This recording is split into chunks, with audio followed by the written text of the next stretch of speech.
Hi, class.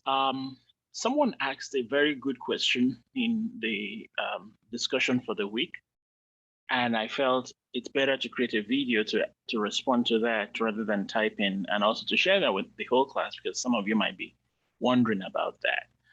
The question was, if you were to lose the query editor, the Power Query Editor, that is, if it's not what's on your screen, how do you get back to it? So let's say you have the query editor, you've been transforming your data, doing a whole bunch of things to it.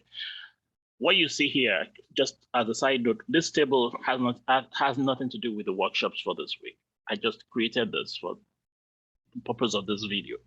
So let's say you've modified your data, edited your data, done anything, transform whatever you wanted to do with your data, and then you clicked back to Power BI, the dashboard.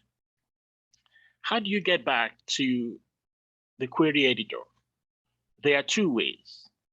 The first one is if you come to the bottom of your screen, on the docking area, you see how when I moved my mouse over the Power BI icon, the two, what's it called? The two windows showed up here, and you can pick whichever one you want.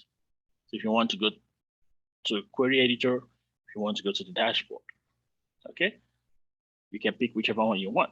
The other way to do it is to look at, this says transform data. If you click on transform data, it immediately brings you back here, okay?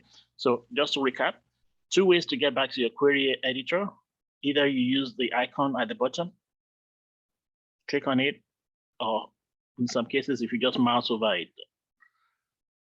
or if you click on the button that says transform data. I hope that was helpful.